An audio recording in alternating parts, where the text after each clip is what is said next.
Bonjour, je suis aujourd'hui avec Olivier, bottier de l'atelier chez Stanislas. Il vous donne maintenant tous ses bons conseils pour prendre soin, comme il se doit, de vos souliers. Alors, grande question que tout le monde se pose quand on achète des souliers neufs, faut-il poser ou non des patins? Pour cela, Olivier vous donne tous ses conseils, regardez bien. Semelle de protection ou pas semelle de protection? On va faire un petit cahier des charges très simple. La semelle de protection a plein d'avantages, plein d'inconvénients. Il faut se poser la question, non pas uniquement par rapport aux souliers que vous avez, mais par rapport au nombre de souliers que vous avez dans le placard. Une semelle de protection posée par un professionnel ne fait qu'1 millimètre. C'est du caoutchouc, c'est pas du plastique. Ça a l'avantage d'être antidérapant, étanche. Certains vous diront qu'il vaut mieux user vos semelles en cuir. Le budget réparation n'est pas le même. Un remontage en cuir cousu coûte beaucoup plus cher qu'une semelle préventive. Selon le nombre de paires de souliers que vous avez dans votre placard, selon l'usage que vous en faites, selon les sols sur lesquels vous vous déplacez, il faut ou non se poser la question. Dois-je les protéger ou dois-je les ressemeler une fois usés? La semelle de protection. La semelle de protection en plastique est à proscrire.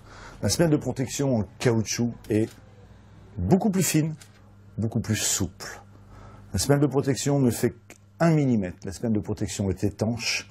La semelle de protection est très économique. Le semelage en cuir est beaucoup plus souple, beaucoup plus élégant, beaucoup plus raffiné. Un semelage en cuir est en cuir, donc perméable. Si vous faites beaucoup d'extérieur, si vous faites du 2 roues, si glisser et avoir les pieds au sec vous sont nécessaires, mettez des semelles de protection. Sur la paire de souliers d'exception qui ne sert que pour aller dans un endroit exceptionnel avec une femme exceptionnelle, ne mettez pas de semelle de protection. Celle qui sera au contraire destinée à faire de la moto ou les jours de gros temps, protégez-la. Ça sera beaucoup plus agréable pour vous d'avoir les pieds secs.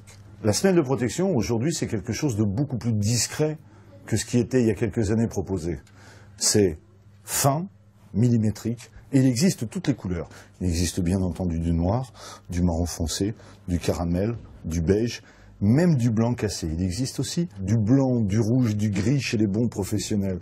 Vous allez avoir une semelle qui sera invisible. Il convient également de faire une quinzaine de jours de rodage avant de faire poser une semelle de protection de façon à provoquer une corrosion équivalente à ce que l'on va rajouter.